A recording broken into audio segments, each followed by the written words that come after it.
present to you, I give to you with all my heart, the Ladybug speaker, Miss Ramona Smith.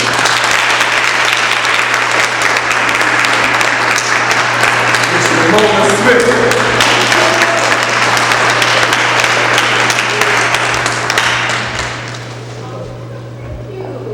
Thank you, Coach Rasul, for that phenomenal, wonderful, inspiring, I'm shaking. That was awesome. Thank you so much, Coach Rasul. Thank you to Just a Chance program. Thank you to Stacey Allen and StaceyForYourFace.com. Thanks to Keita Side. I don't see her upstairs. Keita Side and Tanyetta Miller, who's not here as well. Citizens Academy for providing me this venue tonight. Thank you for everybody who's coming. I'm so glad to see you guys. It's my first time.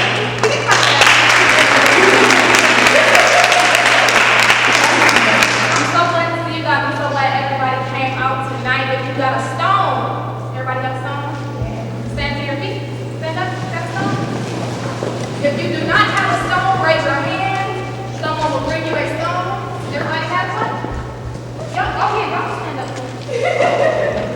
Okay, I chose to do the stone activity because it's the story that I've been reading in this book. I've been reading this book for a while. It's called the Bible. And that was a joke. Yeah. And it's a story about a woman who was caught in the act of adultery. And now back in Bible times, when somebody was caught in the act of adultery, they were supposed to be stoned to death. So the guys who caught her in the act of adultery, they went to Jesus, the man they were following at the time, and they said, Jesus, we just caught this lady in the act of adultery. What should we do? We want to stone her, we want to kill her. And anybody who knows Jesus knows Jesus was cool. So he was just writing in the sand, just chilling, kind of relaxing. And the guys naturally were starting to get a little antsy. Jesus, we just caught this woman cheating on her husband. We about to stone her. So Jesus stood up calmly and he said, he who was without sin cast the first stone. So any woman or man in this room right now who has ever sinned, who has ever lied or cheated on the test or took an extra buffet roll from the buffet or took 2 chicken turkey things from back there, if you've done anything in your life that is considered wrong or a sin, have a seat.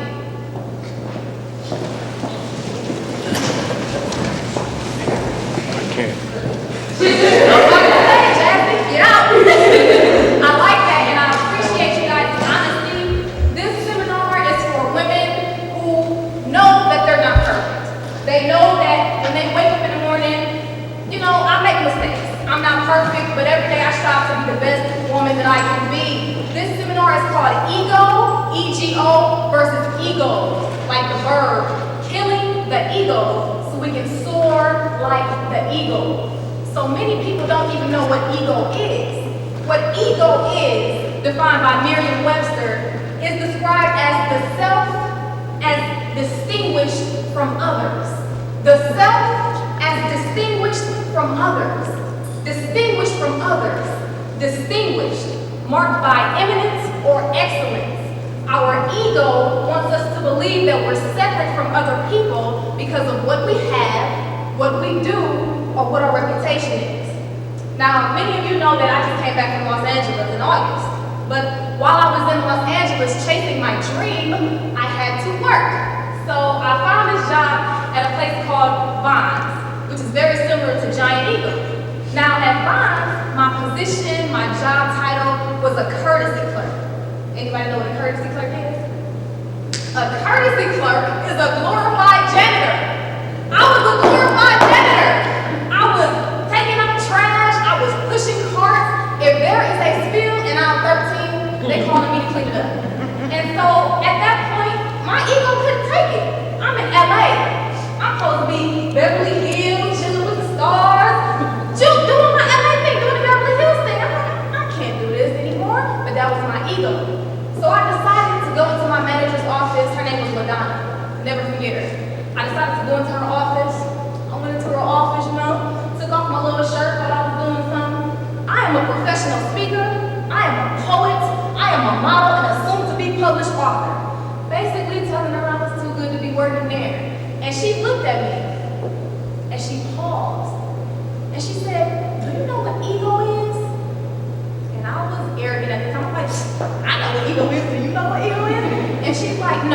do you know what ego is? E-G-O, edging God out. Don't let your ego get in the way of your success. But you bring me a signed copy of that book once you get it published. And that made me smile. But when I left her office, all I could think about was ego. E-G-O, edging God out. Had I really been edging God out? Did I really think I was better than other people because of the way I earned money? And the more I realized, the more I thought about it, I had indeed been living the majority of my life based on my ego.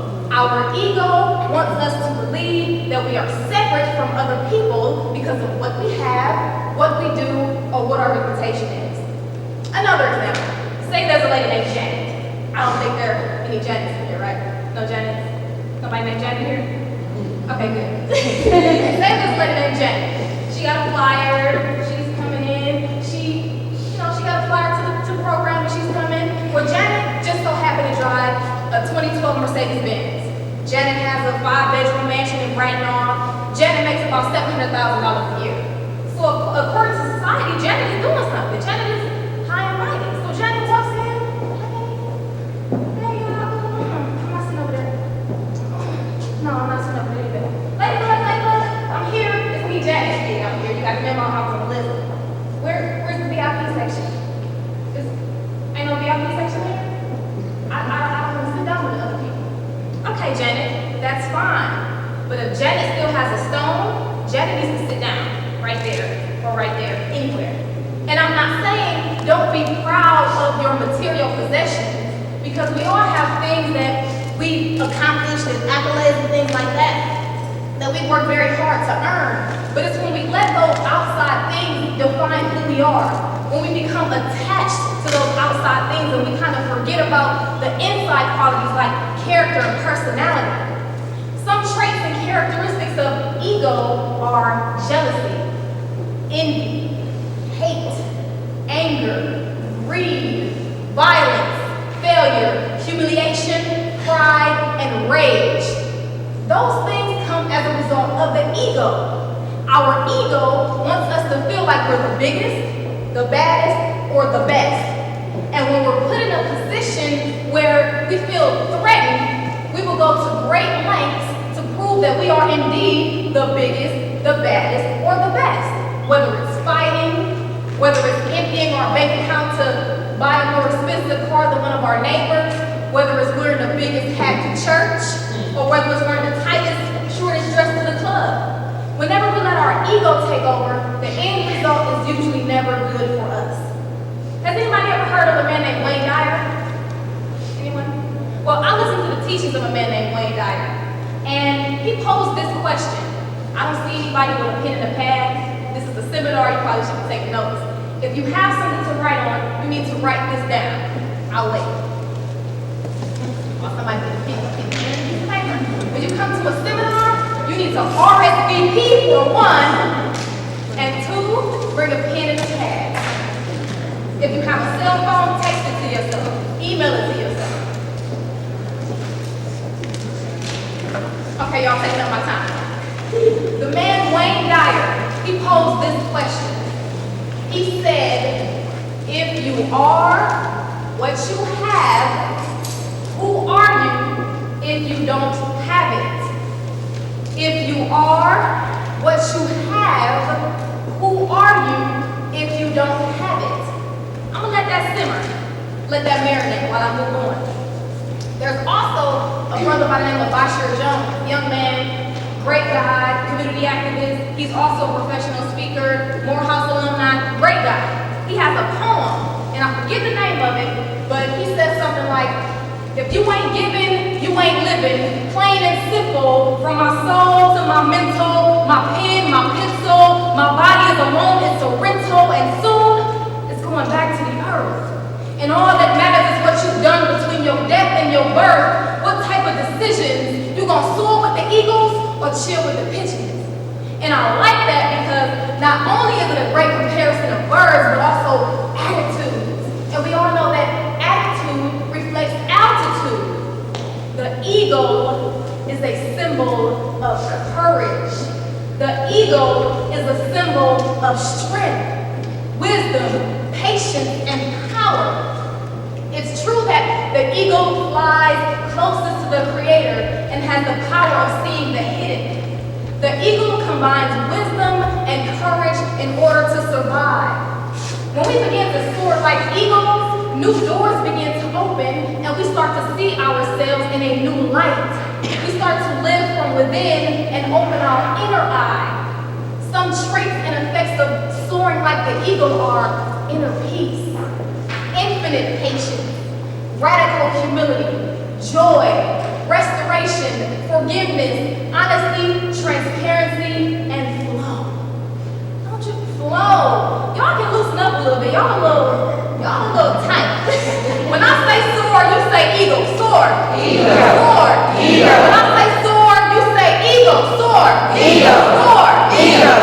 Now back to flow. I like to flow. I like to go with God's natural flow. I don't want to worry. So one might ask, how do I flow? How do I soar like the eagle? What do I do? Well, I will tell you this. The problem and the solution lies within you. A lot of times when we have a problem, we go to our family, or we go to our significant other, or we go to the computer, young people. But when we have a problem, we need to look within ourselves. You cannot depend on your mother to mold you, your father to fix you, or your sister to save you. It's going to have to start within you.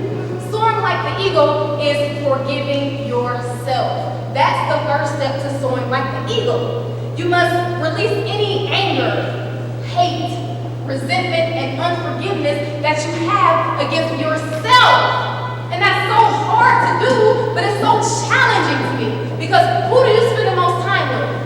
Yourself. Thank you. You spend the most time with yourself.